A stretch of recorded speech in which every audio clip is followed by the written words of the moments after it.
안녕하십니까. 그간 우리는 프라도 미술관의 이 작품들을 감상해 봤는데요.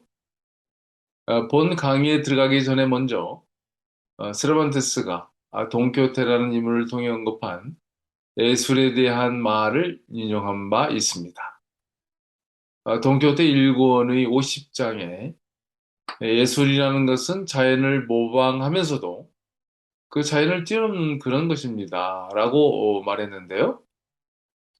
여기에 덧붙여 모양과 크기가 불규칙한 것들을 정렬한 것이라는 표현을 들어서 돈키호테가 쓰여지던 시대, 즉 바로코 예술이 추구하는 예술관과 통한다고도 말한 바 있습니다. 이것은 사물의 본질을 놓고 이데를 주장하는 플라톤과 그럼에도 불구하고 모방의 가치를 인정하는 아리스토텔레스의 주장 중 바로 후자의 방점을 찍은, 그래서 시학, 즉 문학과 예술 행위의 가치를 인정하는 선상의 작가였던 세르반테스가 있었다고 말할 수 있겠네요. 물론 동교들을 비롯해 그가 쓴 다른 작품에도 세르반테스가 이런 고대 그리스 철학자들과 그들의 주장과 논리에 대해 인지하고 있었고, 이데아나 미메시스 등의 개념에 대해서도 깊이 이해했고, 자신의 창작 과정에 이런 개념들을 의식하고 있었다는 점도 발견하게 되죠. 따라서 앞에서 인용된 것은 돈키호테와 프라도 미술관이라는 본 강의에 적합한 내용인 것 같고요. 여기에 호수에는 물만 있는 게 아니다 라는 강의를 통해서는 감각의 세계, 즉 보이는 것뿐 아니라 보이지 않는 것, 즉 보이는 호수의 외부가 아닌 그 아래의 세계에 대한 인식을 통해 사물과 현상을 보고 보이는 대로가 아닌 그 이면의 세계에 대한 세르반테스의 생각, 그리고 꿈속 세계, 즉 고야가 말한 것처럼 이성도 꿈속에서는 괴물로 변한다라는 말을 기억하게 되죠. 물론 20세기 화가 살바도르 달리의 그림들도 생각하게 됩니다만, 무엇보다도 세르반테스가 고안해낸 돈키호테라는 인물과 그의 광기에 대해서도 이해할 수 있는 세계관이라고 말할 수 있겠죠. 한편 강의에서는 프라도 박물관이냐, 프라도 미술관이냐에 대한 의견부터 1819년에 개관한 미술관의 역사를 간략히 살펴봤고요. 각 시대의 왕과 화가를 대입시켜 보기도 했죠. 프라도 미술관의 작품들은 주로 왕실에서 수집했던 것들이었기에, 그리고 왕실의 화가들이 남긴 작품들이 주로 수양되어 있다는 점도 이런 방식의 접근을 가능하게 했는데요. 특히 강대전 스페인 제국의 확장에 따라서 이태리의 티지아노는 카를로스 1세의 초상화를 그린 바가 있고요. 루벤스가 펠리페 4세의 초상을 남기는 등 외국 화가들이 직간접적으로 연관되어 있기도 했습니다. 한편 스페인에는 통일 이후 합스부르크 왕가의 그림들과 1700년도 이후 현재까지 이어지는 부르봉 왕가의 왕과 화가, 그리고 화풍의 차이를 짚어봤죠. 작품에 들어가서는 중세의 그림들을 비롯해서 이태리 르네상스와 구분되는 북유럽의 르네상스를 이야기하면서 특히 플랑드르 화풍을 언급했고요. 스페인은 바로 플랑드르 화풍의 영향권에 더 가깝게 있었다고 말했습니다. 그중에서 아르놀 피니 부부의 추상으로 잘 알려진 얀반 에이크라든가 쾌락의 정원이란 작품을 남긴 엘 보스코의 그림들을 살펴봤고요. 역시 프랑드르 출신의 북유럽 르네상스와 이태리 르네상스를 섭렵하고 자신만의 그림 세계를 유혹한 바로코 시대의 대표화가 루벤스의 작품들을 감상해봤습니다.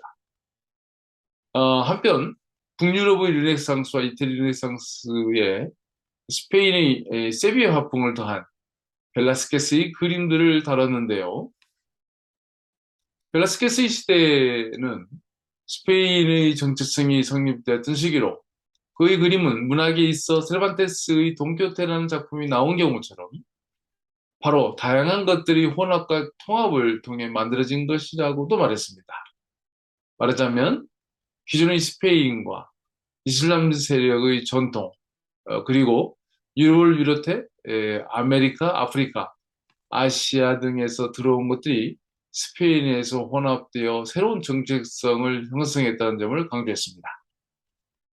한편 벨라스케스에 이어 또 한 명의 화가 고야를 얘기하면서 그의 그림이 현대미술과 연결되는 면들에 대해 알아봤는데요. 프라도 미술관에 가장 많은 작품들이 걸려있는 고야의 그림이야말로 바로코를 넘어 로코코, 신고전주의를 지나 근대미술의 문을 닫고 현대미술의 문을 연 중요한 계기를 마련했다고 말했습니다. 이에 따라 고야를 말하면서 20세기 미술의 주요 화가, 즉 마네, 세잔, 모네, 르누아르, 고갱, 고흐 등을 언급했고요. 그것의 연장선상에서 칸디스키와 몬드리안, 후안미르와 피카소 등을 비롯해 지금의 추상미술과도 연결해봤습니다. 네, 이상으로 프라도 미술관의 작품들을 짚어봤는데요. 예술작품이라는 게 작가들에게 떠오른 영감을 구체화한 것이고, 미술관이란 작가들의 영감을 모아둔 공간이라고 볼 때 우리가 그 미술관을 방문하고 작품들을 감상하면서 그들이 의도했던 것을 찾아내는 것도 중요하지만 더욱더 중요한 것은 그들의 영감을 통해 그것을 감상하는 우리 자신이 우리만의 영감을 받을 수 있는 그런 관계라고 말할 수 있겠습니다.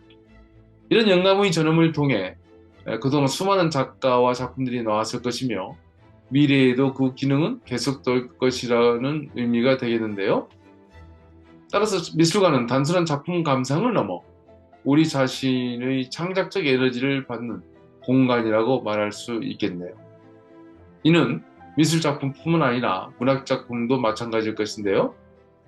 책을 읽는다는 것은, 예를 들어 동교태라는 작품을 읽는 것은 그 책의 내용을 숙지하고 이해하는 것 말고도 그 작품을 읽으면서 생각하고 고민하고 깨닫는 것, 즉 독자 각자의 상황에 따른 해석이 중요하다는 것을 상기하면서 프라도 미술관의 작품들도 그동안도 그랬습니다만 앞으로도 수많은 해석에 열려져 있다고 말할 수 있겠습니다. 프라도 미술관을 방문하면서 영감을 받아 탄생한 작품들이 우리에게 또 다른 영감을 주게 될 것이라 기대해 봅니다. 감사합니다. È sempre difficile resistere alla tentazione di tornare, non è vero? This world is but a canvas to our imagination.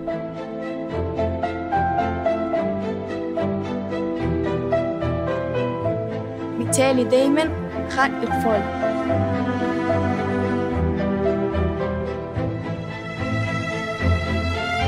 The artist always has the masters in his eyes. Imagination rules the world.